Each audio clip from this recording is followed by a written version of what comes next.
假设东平的某些人，有个人是王玉的保护伞，他们联手把万海办成黑社会，那样王玉就可以拿回他曾经经营过的物资集散中心，同时，东平的某些人又收获了他们想要的政绩。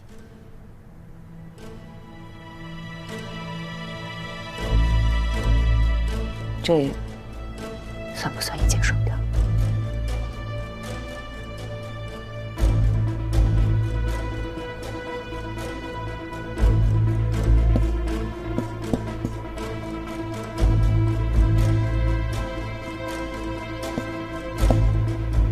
如果这些假设都成立，那王玉就是杀害乔振兴的真凶。而王玉背后的保护伞，就是撤掉乔振兴的那个人。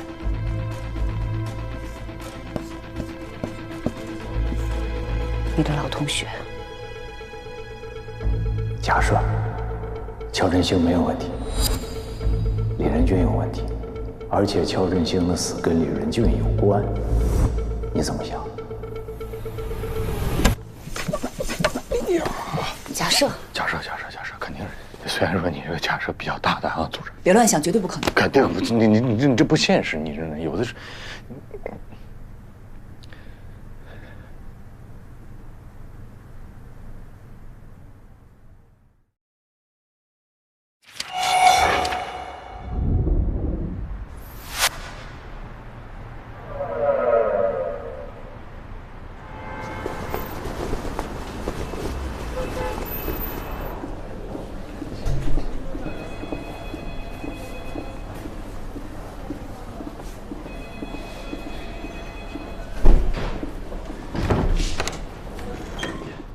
哎，挺会挑地方啊！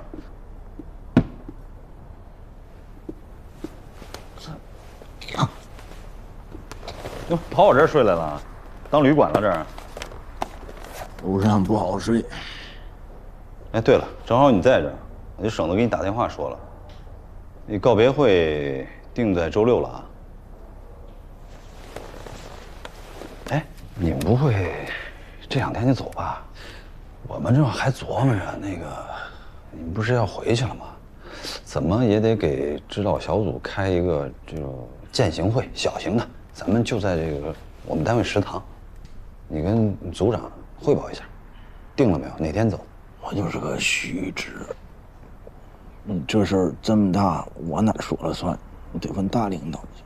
你不会跑我这儿只是为了睡觉吧？到底什么事儿找我？说。李姐，洪组长，小关，参加党组会的成员基本都到齐了。您看，我申请借用一下你们李姐来一小会儿。哎呀，那个再给我2分钟，马上我就上去。好嘞，好嘞，跟大伙说一下。那你们先聊。好。哎呀，快点吧，时间不等人呐，有啥事赶紧说。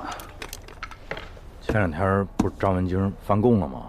搞得我们很被动，推进不下去了。我就忽然灵光一现啊，我就在复盘这件事儿。你说王玉举报万海，他的这个动机，他是个啥呢？你说动机啊，这动机确实我们之前也琢磨过，但你反过来想啊，这也没有哪条法律法规就规定举报一个人的动机必须得是单纯的为了伸张正义，对吧？他也有可能是为了一己私利，只要不影响法律的公平公正，这没毛病啊。咋没毛病呢？啊，王玉举报万海根儿上是为什么？不就是因为万海侵占了他这个集散中心吗？啊，那侵占当时他怎么不说呢？他等多少年？哎呀，他胆儿小啊，他害怕呀。那万海是啥人？黑社会啊！不是你胆儿小，那咱按正常人逻辑，要不然你报案，要不然你跑。他不但没跑，他完了还给人家万海跑那儿打工去了，那奴性怎么那么强？这哪是奴性的问题，这是人性的缺失。再说你给他打工，那万海没少给他钱，工资挺高的。你从万海的角度，他是一开矿的，他哪知道该怎么经营？万海角度我不关心，我就关心王玉角度。他等啥呢？哎，等机会。君子报仇，十年不晚。他就在万海身边，等着报复的机会。这不让他等来了吗？什么？等着什么了？这不就那个万家灯火那个伤害案吗？你看说回来了啊，伤害案完了，该抓的、该判的，半年了，王玉才拿这事儿举报呢，你不觉得奇怪吗？你用脑子想一想，如果王玉有问题，那么说万海这个案子就做不实诚，你心里得有点数，你知道吗？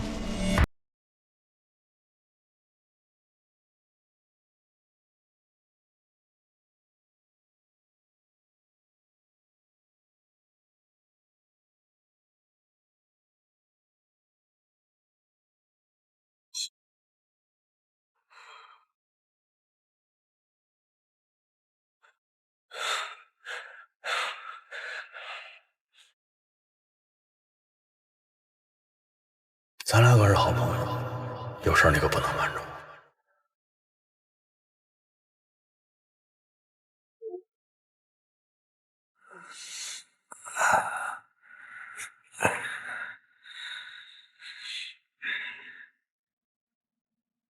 你现在关心的是这些文件，还是更关心我留在你家里的东西？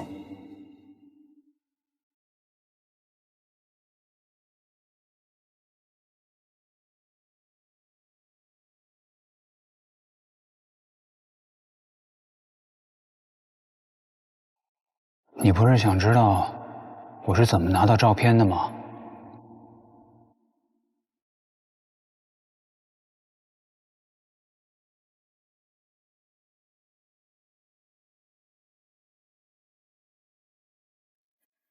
这张照片是我和你爹12年前合作的基础，这可是你爹拍的最好的一张，一直带在身边。如果他真坠江了，那照片怎么会在我手上呢？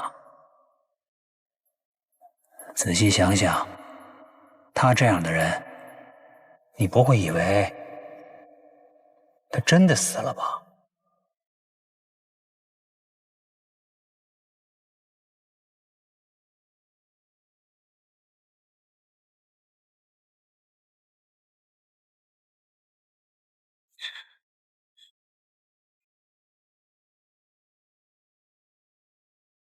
怎么样了？有发现了，罗顿。这么快？我和双呢？你看，3个月前，也就是6月12号，英国苏富比拍卖行举办过一场夏季拍卖会，在当晚的7件拍品当中，只有1件是跟咱们中国有关系的。这什么东西？你看啊，这个珠宝，它的名字叫月神之泪，也是当晚最重要的拍品，价值有600万。这么贵？相传呀，它是由春秋时期的宝玉打磨成的，之后又由宫廷大匠改成了吊坠，后来在抗日战争的时候丢失的。这次的苏富比拍卖会是他的第1次现身。买家呢？新闻上说是由一个咱们中国的神秘买家拍的。丁生活所谓的线索就是一串珠子，必须把买家的信息拿到手。这可不好找，罗顿，这都是匿名买家，还得国际刑警配合才可以。丁生火说的也不能全信吧？你万一随便找点新闻忽悠咱们呢？我不管，称得上是线索就必须跟进。另外，让小叶把今天晚上谈话那个视频拷给我一份。好，好嘞。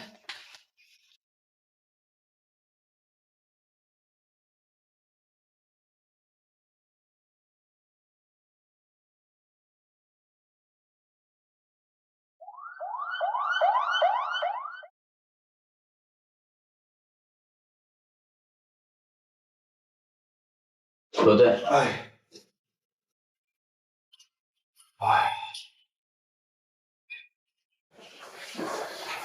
我也来了。什么情况？好啊，保险柜盗窃，我们7点30分接到报案，老王他们已经在里边了。说对，你说盯着我的样子还没结束呢，咱这又来一新的。你哪儿那么多废话，一道走。这边，你这2队3队每天忙得跟什么似的，给你分配点事儿，怎么那么多毛病？哎，廖川怎么没来？他有别的任务。哦，走，老马。哎，罗队，罗队，哎呀，门锁上虽然没有人为破坏的迹象，但是保险柜被撬了。你也看到了，从门口到书房的脚印当中可以判断，嫌犯的目的性很强。可以肯定的说，保险柜的具体位置他很清楚，而且在作案的整个过程当中，手法娴熟，肯定是个老手。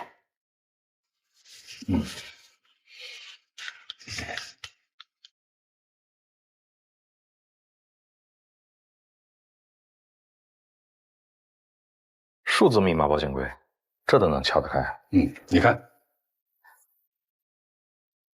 这个面板的按钮上涂了检测剂，在光线下会出现荧光。嫌犯就是通过这样的手法来了解哪些数字是经常使用的。不对，你糊涂了。他如果知道密码，人何苦把这保险柜撬成这样？还有，他光知道数字，他不知道顺序。你说的很对，你再看，这个电子中枢平时是镶嵌在保险柜里的。嫌犯为什么要撬到这个面板？那是因为嫌犯要用自己的解码器连接后台，而6个不同的数字有720个组合，解码器的速度非常快，用不了半分钟就能够匹配出准确的密码。高科技啊！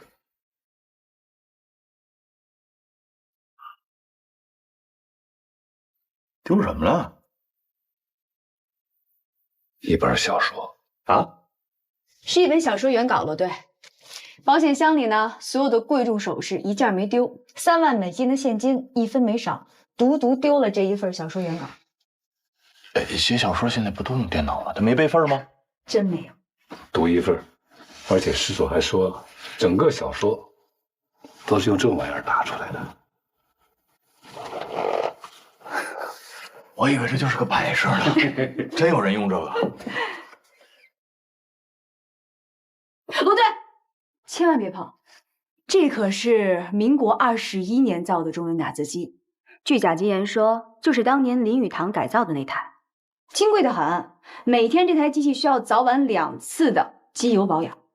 我们进来的时候，贾作家特意叮嘱，千万别碰，说就算是碰掉一块漆，都得赔掉啊咱们1年的工资。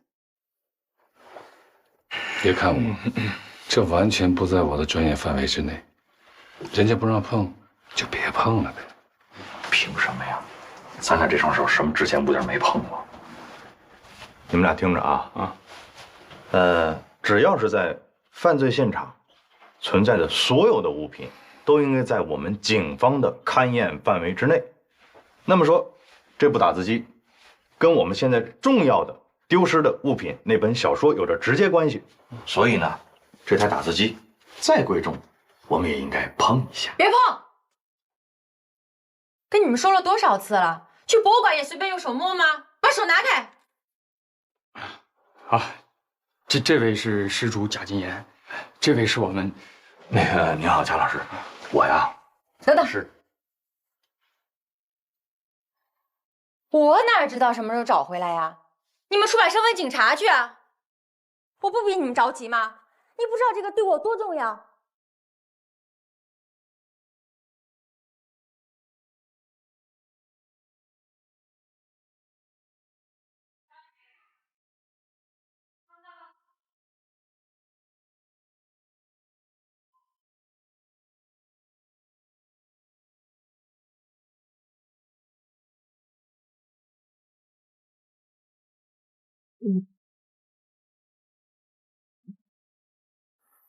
不好意思，把你吵醒了啊。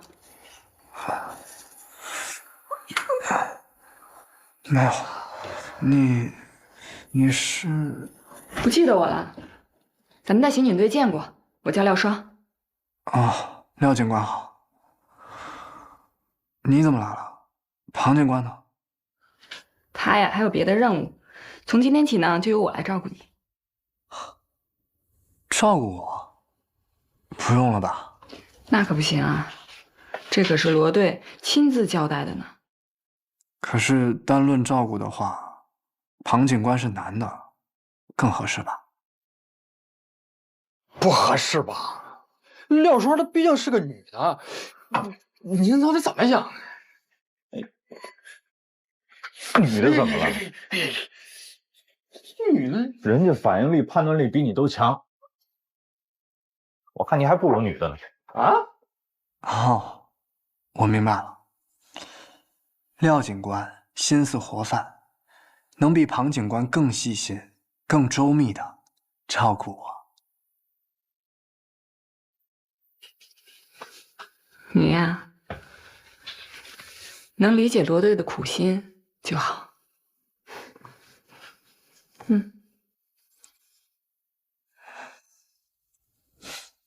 当然理解。这我有点不理解了，不就是照顾个人吗？我这反应能力也不弱呀。昨晚上事儿你不觉得奇怪吗？啊？我是想了一宿。丁生火一直死拽着庄文杰不放，就为了一句话，专门把人从医院调过来，还唱出戏。您这么一说，我也觉得挺怪的，但也不知道怪在哪儿。怪在两个人都怪。庄文杰平时那么理性，怎么昨天反应就那么大？我都在琢磨，是不是丁生火审讯的时候对他做了些什么，但是我们还没有看到。哦，所以您把审讯录像要走了。罗队，您派廖双去医院是为了盯着他吧？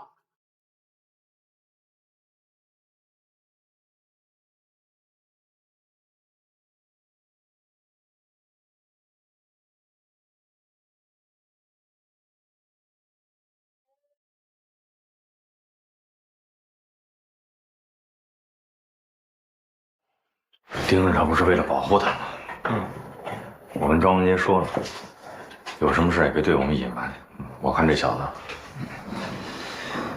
我不想同样的话再找别的地儿跟他说一遍了。罗队，这里勘察的差不多了，回去我就出报告，然后咱们再做详细的案情分析。行，回头咱们再说。那你们先撤呗。行。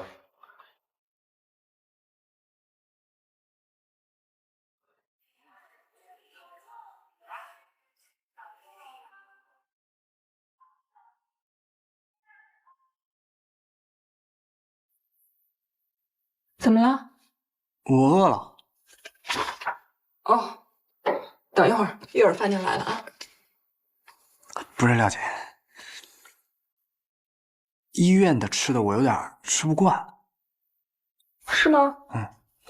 行，那你想吃什么，我给你买。那就太感谢了。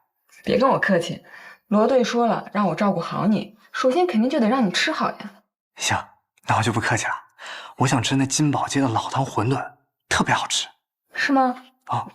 行，那我给你点一份。哎，他们家不送外卖。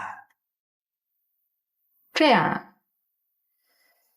行，那我就去给你跑一趟。那就辛苦廖姐了。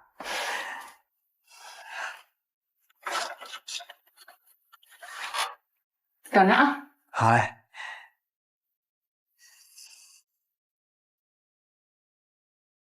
呀，怎么了？瞅我这脑子，这金宝街离这儿可有段距离呢。我这一来一回的得不少时间，买回来馄饨都凉了。没事儿啊，他们家馄饨凉着也好吃。那可不行，你现在正是养身体的时候，别再把肚子给吃坏了。要不这么着，我看呢医院也有馄饨，一会儿我让护工给你端一碗来，热乎的。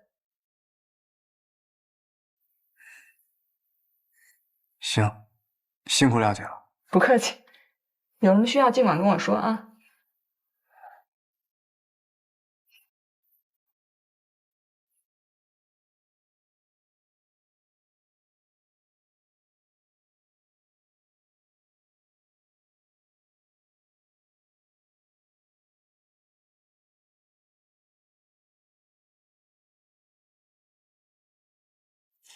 那什么，廖姐，我就不打扰你看书了。我先回房去了。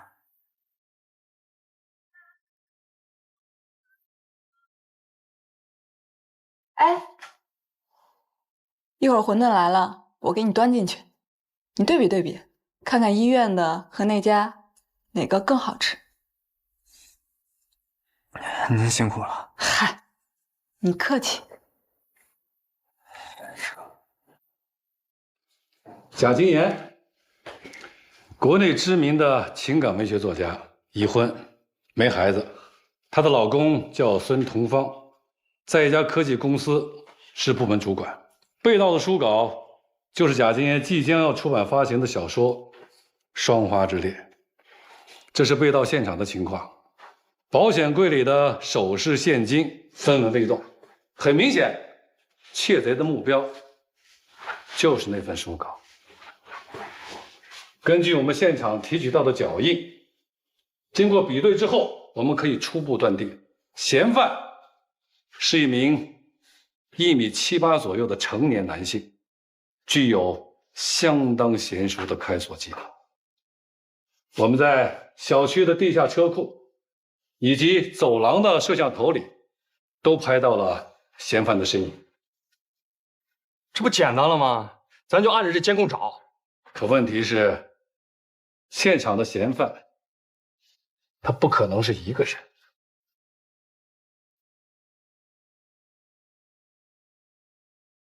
这是贾金岩公寓的门锁，是一款进口的智能门锁。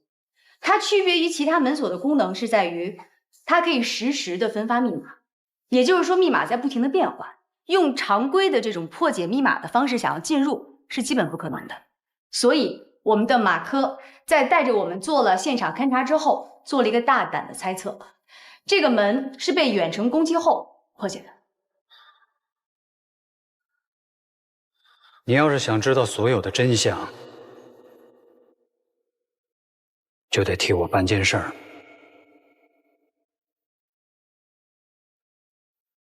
但你要记住，你只有48小时。你要是听明白了，就冲我喊一句。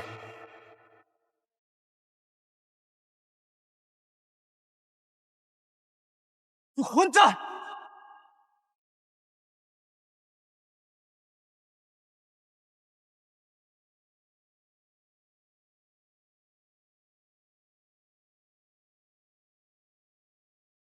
当天晚上，我们在小区外的监控录像里边还拍到了这个。虽然当天晚上下着雨，监控录像拍的不是很清楚，但是很明显，这是一辆没有牌照的汽车。3个路口之后，就再也没有出现过。老妈，这个副驾驶伸出来那东西是什么？不对，还是你眼睛毒。这个东西，我怀疑它是一个蓝牙探测器的天线，它可以远程嗅窥到用户所有开锁的这个数据，然后通过回放攻击就可以轻而易举的破解。所以这个人还得是一个非常熟悉网络系统的人。现在这惯偷都有黑客的技能了，你可以这么理解。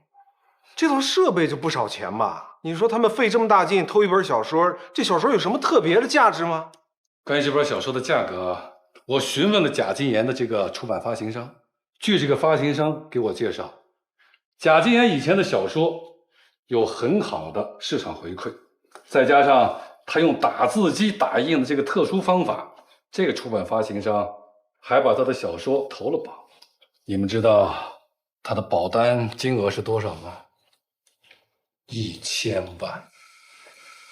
我去，天哪！哎，现在你们初步的怀疑对象是什么？有盗版商竞争平台还有他们的这些热情的粉丝，都是潜在的利益获得者。当然了，面对这么大的金额，我们也不能排除他们有监守自盗的可能性。那他这样做可就是涉嫌欺诈了。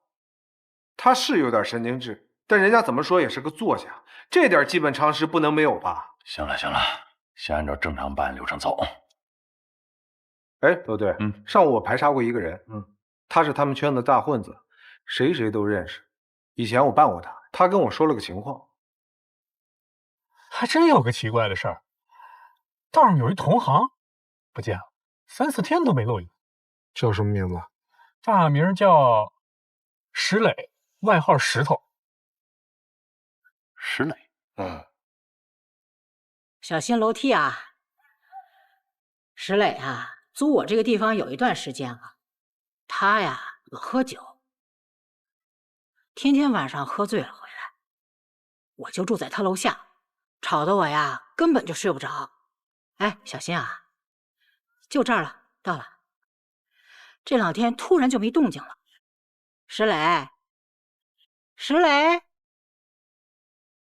哎，警察同志，他该不会是犯了什么事吧？没事，我们就是找他了解一下情况。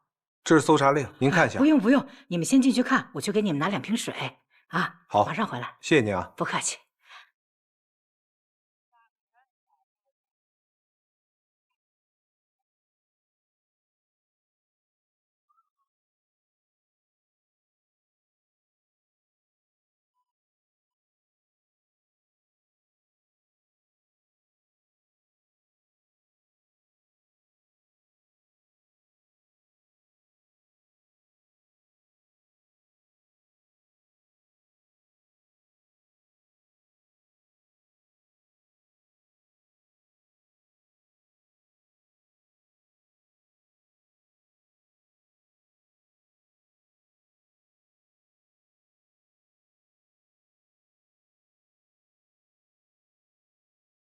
叶江说您要的审讯监控录像给您准备好了。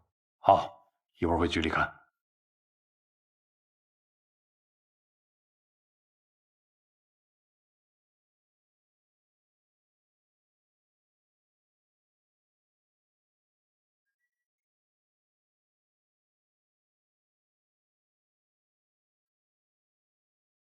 洗衣机里的衣服洗好了，但是没收，都馊了，应该是好几天都没回来了。这衣柜也是，当季的衣服全拿走了，可能是跑了，还挺匆忙。他跑什么呀？这个石磊肯定有问题，得赶紧找着他。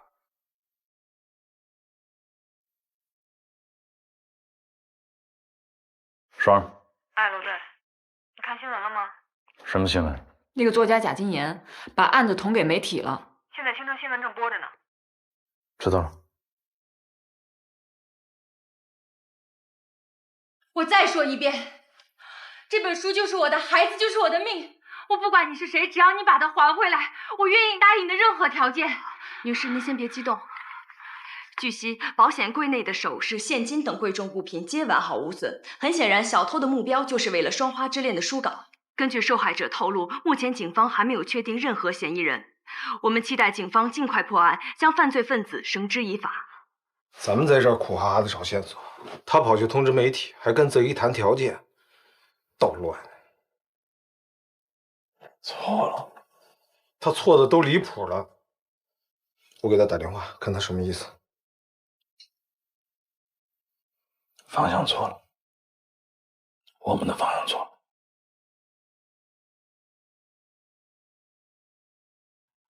不是书稿。你刚说什么？我说那个贼的目标肯定不是什么书稿，可现在不就是书稿不见了吗？我们被骗了。你凭什么这么说？如果那个贼的目标是要偷书稿，那么他就会把保险柜里面其他贵重的物品一并偷走。那样的话，你们警方，那么我们警方就会当做一个普通的保险柜失窃案处理，既要追查书稿的去向，还得寻找保险柜失窃的其他物品。那这个案子破起来可就是大海捞针了。明明可以一举两得，你说这个贼为什么不这么干呢？你是说他们是故意让我们发现书稿。哪有贼会这么干呀？他图什么？刚才那女作家的反应，你不也看到了吗？人家就是在利用这个作家的社会影响力，扰乱我们和公众的视线。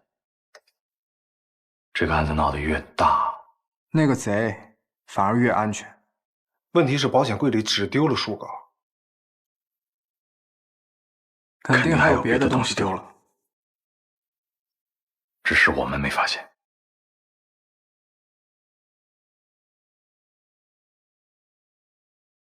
我发现你对犯罪嫌疑人的心理还挺了解的。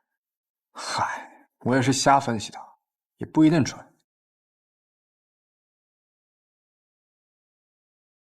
这是我，你混蛋！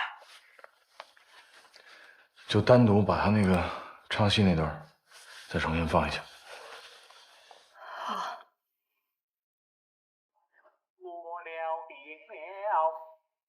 唱词复印好了。静音循环。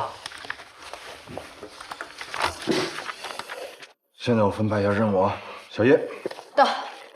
把他这段唱词所有的谱子以数字的形式提取一下。好的。然后，耗子到，麻烦你把他整个这段唱词所有的文字拼音进行拆解，所有东西重新排列组合之后，看看能组成什么句子。不是这么多字，那得多少种排列组合呀？就是。你们呢，最好能够耗子，你现在给我查一下，这幅画失窃的那天都是什么日子？明白。我要老黄历。我料定了甲子日，东风必降。南屏山设坛台，足踏魁罡。南屏山会不会是青城大学美术馆？涂睡莲那天就是甲子日，那天真的有东风二旗。你看我说什么来着？全对上了。我们需要从这段唱词当中找到他下一步的计划。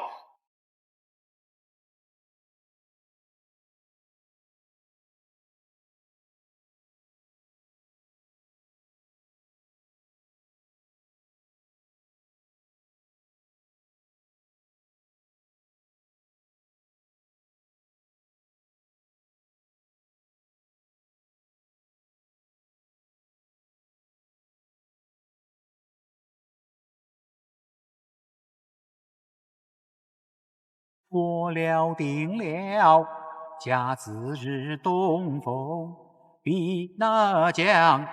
南屏山设坛台，足踏魁罡。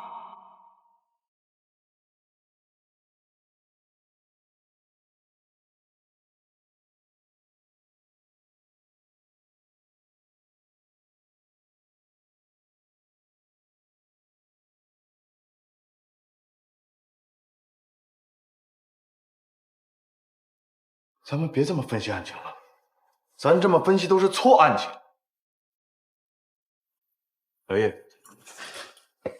小叶，把声音打开，专门就只给我放他唱戏的这一段，来放大。你们看，盯着我的手在干嘛？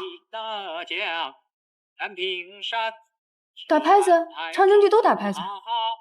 用小拇指，还用另一只手把它藏起来。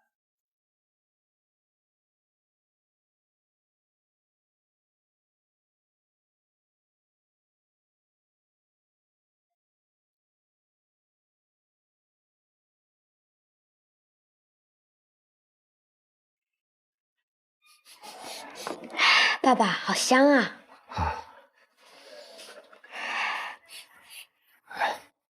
来，哎，我放冰箱上那个水晶花瓶，你们俩谁给我摔碎了？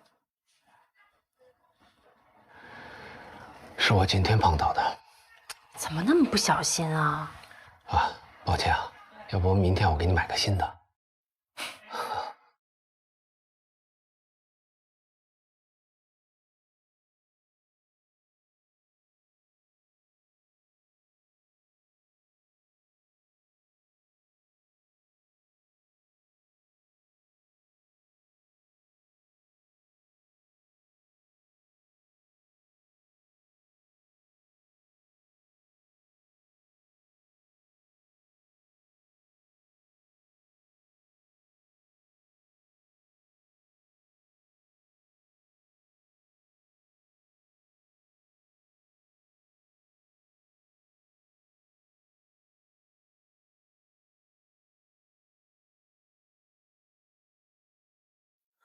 罗队，通过线人，我们抓到石磊了。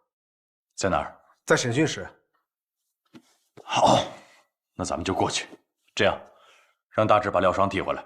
为什么？他盯得太死了。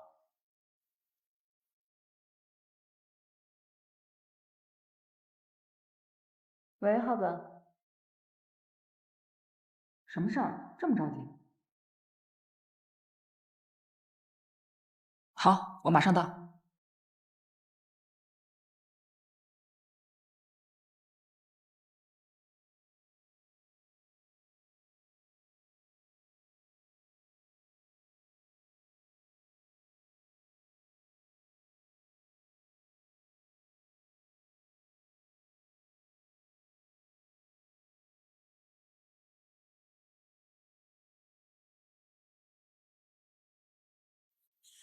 还有事儿，知道吧？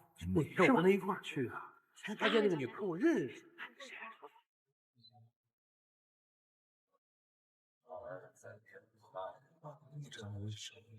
哦，是要那后面这没多少钱。罗队，专案接通了。明白。我可不是主谋啊，我是被逼的。哎呦，那你说说吧，谁逼的你啊？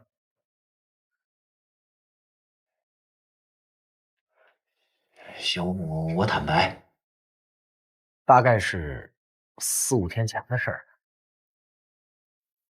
那天我搂了个肥活，本想着晚上找个好点的地方喝一顿，结果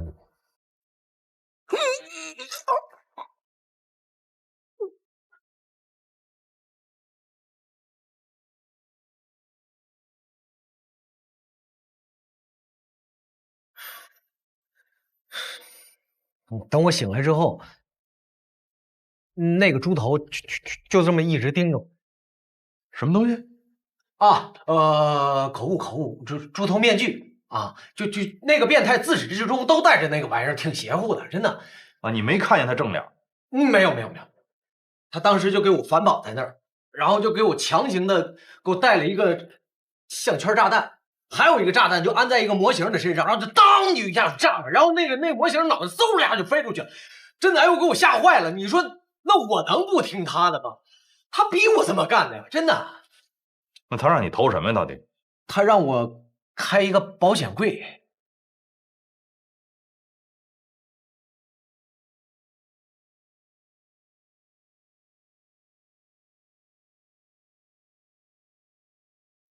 书稿呢？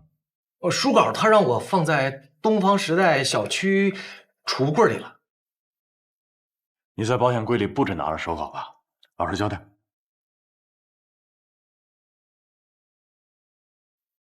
还有让我偷一个手机这样的一个东西，有屏幕，有按键。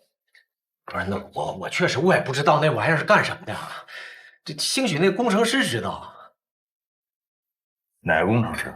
就是那天夜里配合我作案的那个人啊，我不认识他，他是纯搞技术的，就是他教我怎么把东西里的东西给偷出来的。